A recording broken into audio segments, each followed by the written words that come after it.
ASTM D2594, originally published in 1969, has been used continuously by the U.S. textile industry to measure the stretch and growth properties of knitted fabrics.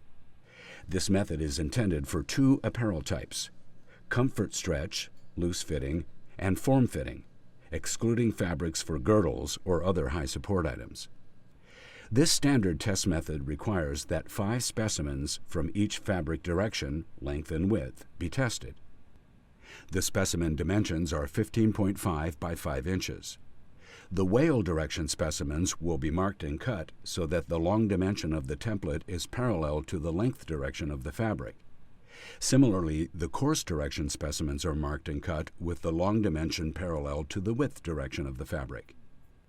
After the specimens are cut out, each is folded in half lengthwise, forming a loop when the short edges are sewn together with a 0.5-inch seam. Then, benchmarks of 5 inches are placed on the fabric in a central location on one side of the looped specimen. This marking creates the gauge length of the original distance. The apparatus for performing the stretch and growth measurements is a frame with slots for positioning specimen hangers. The hangers consist of a triangle-shaped upper and lower metal form into which metal rods can be locked into place to hold a specimen.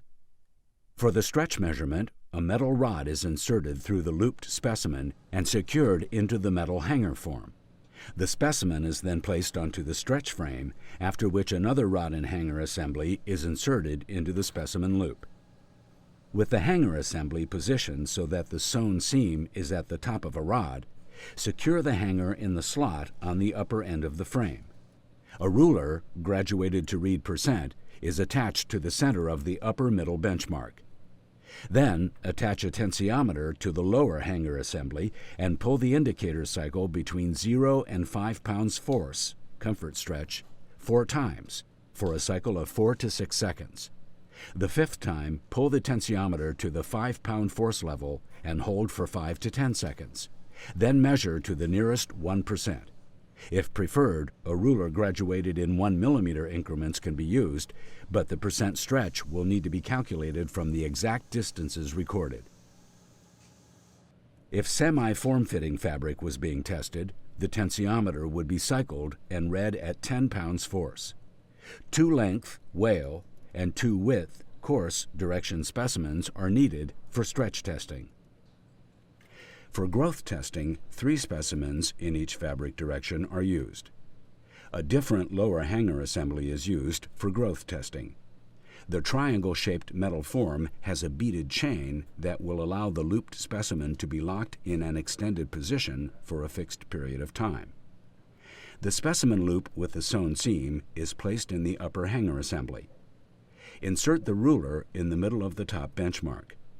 Hang the specimen on a slot along the supporting frame.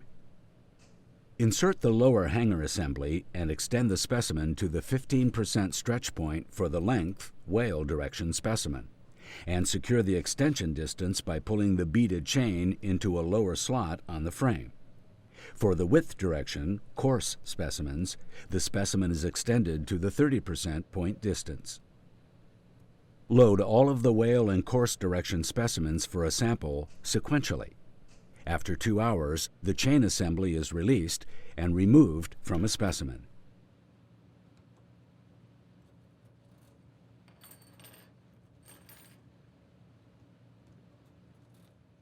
After 60 seconds, the percent growth, or if measuring distance, is recorded for growth calculation. Repeat the release at 60-second intervals for the measurement of each subsequent specimen. After 1 hour, measurements are recorded again. If performing growth testing on semi-form-fitting fabric, the extension percentage points to be used are 35 for the wale direction and 60 points for the coarse direction specimens. Sometimes companies prefer to use the term recovery instead of growth.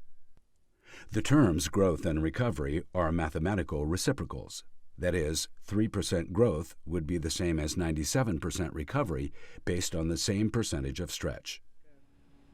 Can a fabric have too much stretch and/or growth?